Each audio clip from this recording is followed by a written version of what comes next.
education in Japan.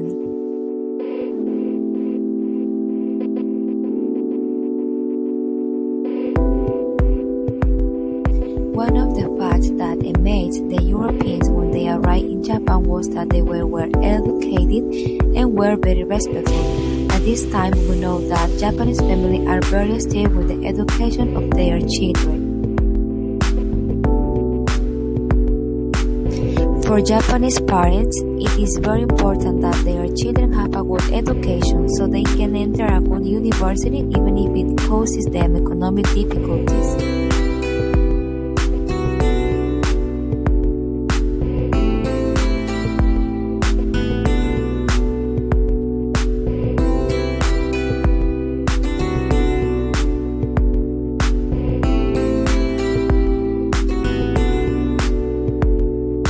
For Japanese parents, it is very important that their children have a good education so they can enter a good university even if it causes them economic difficulties. In ancient Japan, education was restricted, meaning that it was only for men. Only noble children could go to school, while the children of samurai or people with a high social status had the possibility to learn with good teachers in a formal school. Children who came from ordinary families had no access to education. So, to solve this problem, in the Edo period, schools called Terakoya were created.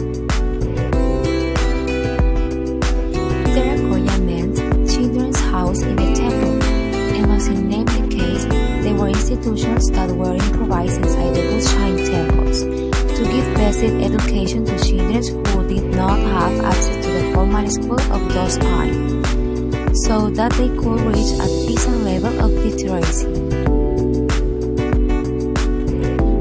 On the other hand, women were only taught religious things. This also depended on if their religion allowed it, in addition to teaching them household things. However, education for women was not considered important and did not have to be equal to that of men.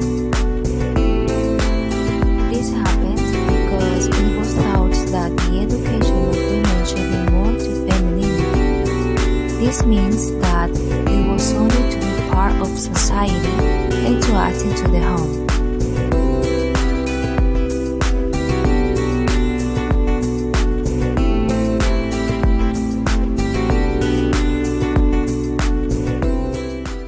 Created using Powtoon.